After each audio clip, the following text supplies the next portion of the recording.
ఉంటుందంటే వాళ్ళు భోంచేసే ముందు వాళ్ళు ఏ భోజనం చేయబోతున్నారో దాన్ని వేరే వాళ్ళు తినాలి. వాళ్ళు అక్కడ నీళ్లు వేరే వాళ్ళు తాగాలి, వాళ్ళ డ్రింక్స్ వేరే వాళ్ళు తాగాలి. ఆ తర్వాత ఒక గంట తర్వాత వచ్చి వీళ్ళు తింటారు, వీళ్ళు తాగుతారు. అది స్లో పాయిజన్ అవ్వచ్చు, మెయిన్ పాయిజన్ అవ్వచ్చు అన్న ఉద్దేశంతో దశాబ్దాలుగా జరుగుతున్నది. ఈ భయం ఎంతలా ఉంటుందంటే ఇతర దేశాలకు వెళ్ళినప్పుడు వాళ్ళు శత్రువులు కావైన మిత్రులైనా సరే నమ్మలేరు.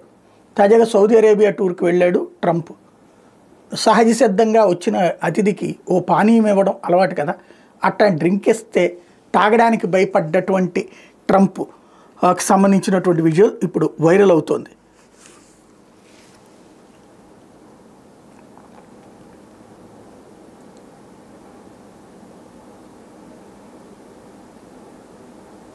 ట్రంప్ తాగడానికి కూడా భయపడితే అదే సందర్భంలో సౌదీ అరేబియా యువరాజు సహజంగా తీసుకున్నటువంటిది నవ్వుకుంటున్నటువంటి పరిస్థితి. అంటే అమెరికా అధ్యక్షుల పరిస్థితులు ఇట్లా ఉంటాయి అన్నమాట.